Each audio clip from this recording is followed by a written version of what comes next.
Selamat datang di Deep Dive kita kali ini. Kita langsung aja ya, bahas pertanyaan yang ada di materi Anda nih. Buat kecerdasan anak, mending nasi atau roti? Ini pertanyaan klasik banget kan? Kita coba gali deh dari artikel yang Anda share. Soalnya otak si kecil itu kelihatannya mungil, tapi wah boros energi loh. Sekitar 20% total energi tubuh kita itu lari ke otak. Dan sumber utamanya ya glukosa dari karbohidrat.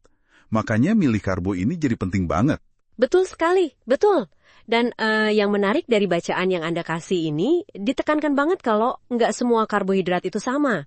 Penulisnya itu, dia bedain jadi 2 jenis utama. Ada yang sederhana, ada yang kompleks. Nah, perbedaannya ini katanya signifikan banget dampaknya buat fungsi otak anak, buat fokusnya, buat memorinya juga. Oke. Menarik nih. Coba kita bedah lebih dalam ya.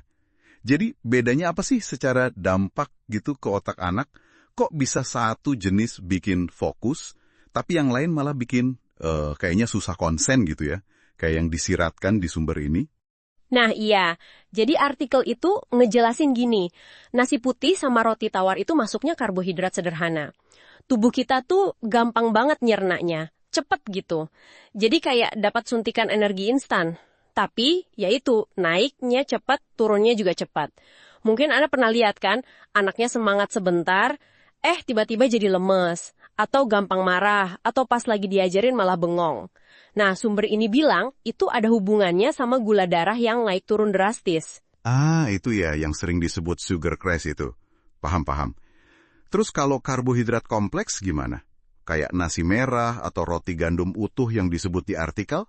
Apa sih bedanya buat otak? Sama roti gandum utuh kan tinggi.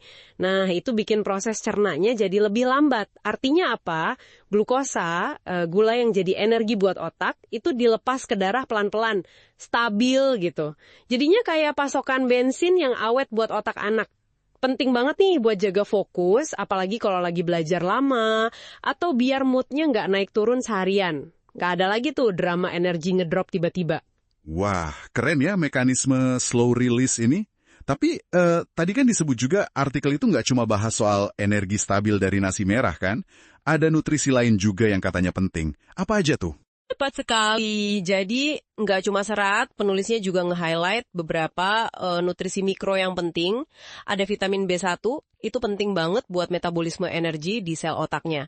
Terus ada vitamin B6, nah ini menarik. Dia bantu pembentukan neurotransmitter. Kayak serotonin. Kata sumber ini, serotonin tuh nggak cuma soal mood happy aja, tapi juga kesiapan belajar, ngadepin tantangan, ada juga magnesium, itu buat nguatin koneksi antar saraf. Nah ini kan dasar banget buat memori dan belajar. Plus antioksidan buat melindungi sel otak dari kerusakan karena kerja kerasnya itu. Masuk akal sih, perlindungan ekstra buat organ yang kerjanya paling berat. Kalau roti gandum utuh gimana? Apa ada keunggulan spesifik lain yang disebut di artikelnya, selain serat yang mirip nasi merah tadi? Ada juga, roti gandum utuh juga punya jagoannya sendiri menurut bacaan ini. Ya selain serat buat energi yang stabil, itu seringkali roti gandum utuh tuh udah difortifikasi atau emang alami udah ada zat besinya. Nah zat besi ini kan vital ya buat bawa oksigen ke otak lewat sel darah merah. Kurang oksigen dikit aja, wah bisa langsung bikin anak lemes, susah konsen. Artikel ini juga nyebut folat atau vitamin B9. Itu juga penting banget buat perkembangan sistem saraf dari awal. Ada catatan kecil juga sih dari penulisnya, penyerapan zat besi dari tumbuhan ini, kayak dari roti gandum, itu bisa lebih bagus kalau dibarengi vitamin C. Oke. Jadi dua-duanya ini, nasi merah sama roti gandum utuh, nawarin lebih dari sekedar energi ya. Ada paket vitamin B, mineral kayak magnesium, zat besi, plus serat buat stabilitas. Dengan semua manfaat spesifik buat otak ini, kesimpulan artikelnya gimana dong? Apa kita jadi harus milih salah satu aja? Justru kesimpulan utamanya itu bukan soal milih nasi atau rotinya. Pertanyaan yang lebih pas itu menurut penulisnya adalah jenis karbohidrat apa yang terbaik. Gitu. Dan dari data-data yang dikasih lihat, ya jawabannya jelas lebih condong ke pilihan yang kompleks, yang padat nutrisi. Jadi ya nasi merah lebih unggul dari nasi putih, terus roti gandum utuh juga lebih bagus dari roti tawar. Spesifik buat dukung fungsi kognitif sama perkembangan otak anak Anda.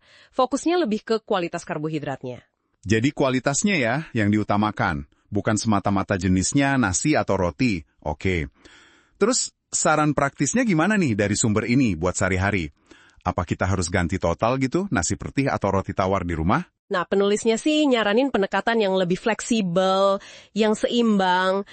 Nggak perlu terlalu ekstrim juga. Malah bagus kalau kita kasih variasi, kadang nasi merah, kadang roti gandum utuh, biar anak dapat spektrum nutrisi yang lebih luas juga kan.